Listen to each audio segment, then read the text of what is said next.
కార్యకర్త అన్న కోణంలో తను చూడాల, తన నాయకుల్ని డెవలప్ చేసుకోవడం అన్నది తను చూడాల.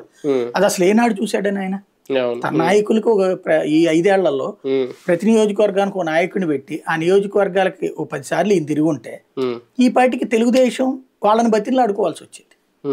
అట్లాగా నియోజకవర్గ నాయకుడిని డెవలప్ చేయకపోవడం వెనకాల ఉన్న ఉద్దేశం ఏంటి? ఫ్యూచర్ లో తెలుగుదేశం వెళ్ళడానికే కదా. కాబట్టి ఎక్కువ ఫీల్ కావాలి అక్కడ, ఎందుకంటే తను తయారు చేసిన వృక్షం ఇది.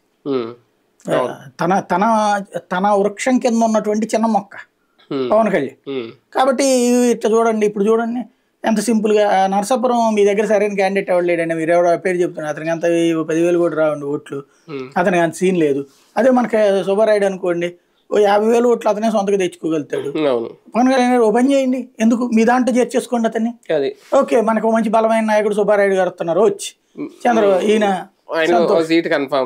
నెక్స్ట్ ఆయన భీమవరం అంజిబాబు మీకు తెలుసు కదా, అతను క్రిందసారి మీకోసం పాజిటివ్ గానే చేద్దాం అనుకున్నాడట, కాకపోతే చివరిలో అవతల గొడవ చేస్తున్నాను గంది ఆగాడు. ఈ ట్రిప్ అతను మీ దగ్గర చేర్చేసుకున్నా అనుకోండి, మీ చేతిలో మిమ్మల్ని ఓడించాలనుకున్నాడు మీ ద్వారా గెలుస్తాడు, మీ ఆశీస్సులు తీసుకుంటాడు, వస్తాడు మీ దగ్గరకు వస్తాడు, ఒకసారి నమస్కారం పెడతాడు. చూడండి మరి ఒకసారి అయితే మీకు బలమైన నాయకుడు వచ్చినట్టు ఉంటుంది భీమవరంలో. ఓకే ఓకే అట్లయితే రైట్ సార్.